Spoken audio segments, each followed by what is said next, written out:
दोस्तों, क्योंकि दुनिया यूट्यूब चैनल में आपका स्वागत है, तो आज हम जानेंगे कि ग्रहण काल के दौरान भोजन करना क्यों वर्जित कहा गया है या क्यों अनुचित है यानी उचित नहीं है, और इसमें क्या करना चाहिए और क्या नहीं करना चाहिए। चलिए तब शुरू करते हैं। हानिकारक किरणें। सूर्य या चंद्र ग्रहण के समय सूर्य की किरणें बाधित होती हैं और विकिरण रेडिएशन का संतुलन बिगड़ जाता है। प्राचीन काल में रेफ्रिजरेशन या सुरक्षित भंडारण साधन नहीं थे, इसलिए भोजन जल्दी खराब हो सकता था। सूक्ष्म जीवाणुओं की वृद्धि। ग्रहण के दौरान वातावरण में नमी और तापमान परिवर्तन के कारण भोजन पर बैक्टीरिया और जीवाणु तेजी से बढ़ सकते हैं। पाचन पर प्रभाव। कहा जाता है कि ग्रहण के समय पाचन शक्ति डाइजेस्टिव फायर जठराग्नि थोड़ी मंद हो जाती है। ऐसे में भोजन शरीर में अच्छे से पचता नहीं। शुद्धि और साधना का समय। ग्रहण काल को ध्यान, जप, साधना और मंत्र सिद्धि का विशेष समय माना गया है। भोजन करने से मन और शरीर भारी हो जाता है और ध्यान साधना में बाधा आती है। अशुभ प्रभाव से बचाव। धार्मिक मान्यता है कि ग्रहण का असर नकारात्मक ऊर्जा या दोषकारी माना जाता है, इसलिए ग्रहण काल में भोजन करना शुद्धता के विरुद्ध माना गया। संस्कार और परंपरा। हमारे ऋषि मुनियों ने ग्रहण को उपवास, स्नान और दान का समय माना ताकि मनुष्य आत्मशुद्धि की ओर ध्यान दे। छोटे बच्चे, बुजुर्ग, बीमार और गर्भवती महिलाओं के लिए यह नियम उतना कठोर नहीं होता। उनके लिए स्वास्थ्य सर्वोपरि है, इसीलिए ग्रहण काल में भोजन वर्जित करने के पीछे मुख्यतः स्वास्थ्य सुरक्षा और आध्यात्मिक साधना दोनों कारण हैं।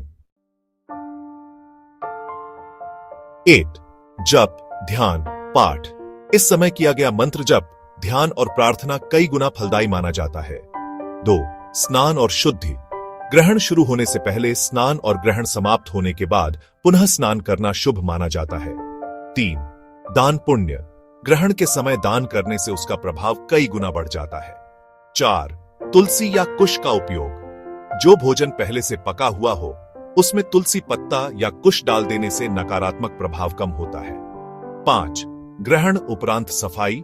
ग्रहण खत्म होने पर घर की सफाई, पवित्र जल, गंगा जल का छिड़काव और भोजन सामग्री को शुद्ध करना उचित माना गया है।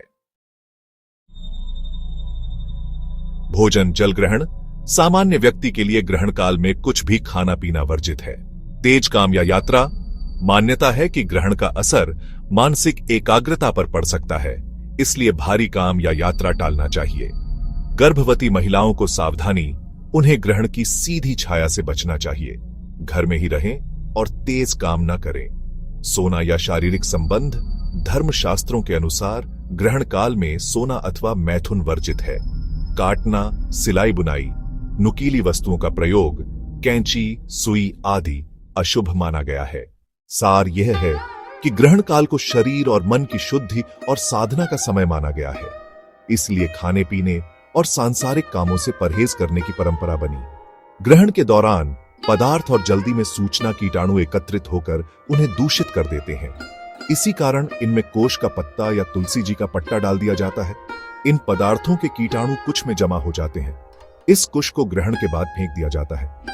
ग्रहण काल में भोजन करने से सूचना कीटाणु ओवन के पेट में जाकर रोग उत्पन्न करने की आशंका बढ़ जाती है। इसी कारण ऋषि मुनियों ने ग्रहण काल में भोजन करना वर्जित कहा है और ग्रहण के बाद स्नान करके ही भोजन करना उचित कहा गया है। ग्रहण के दौरान किए गए अपने शोधों में वैज्ञानिक टारिस्तान ने स्पष्ट किया है कि ग्रहण काल में मनुष्य के पाचन क्षमता अत्यंत कमजोर हो जाती है। इसी कारण इस दौरान किया गया भजन अपच, अजीत जैसी बहुत सी शिकायत उत्पन्न कर सकता है। भारतीय ज्योतिषी वेदों के अनुसार सूर्य और चंद्र ग्रहण होने से लगभग 10 घंटे पहले ही ग्रहण का कुप्रभाव शुरू हो जाता है। इस कल को सूतक काल कहते हैं। ग्रहण काल के दौरान भोजन एवं पेड़ पदार्थ में तुलसी जी के पत्ते डालकर भी प्रधान है। तुलसी के पत्तों में विद्युत शक्ति का प्राण शक्ति सबसे अधिक होती है। इसी कारण ग्रहण काल के दौरान प्रदूषण और कीटाणु आदि से रक्षा कर प्राण शक्ति बढ़ाने के लिए तुलसी के पत्तों का प्रयोग किया जाता है। तो दोस्तों, अब आप समझ गए होंगे कि ग्रहण काल के दौरान भोजन करना क्यों वर्जित किया गया है। ठीक है, तो जल्दी से जल्दी इस चैनल को लाइक एंड सब्सक्राइब कर दें और शेयर करना ना भूलें। बहुत बहुत धन्यवाद।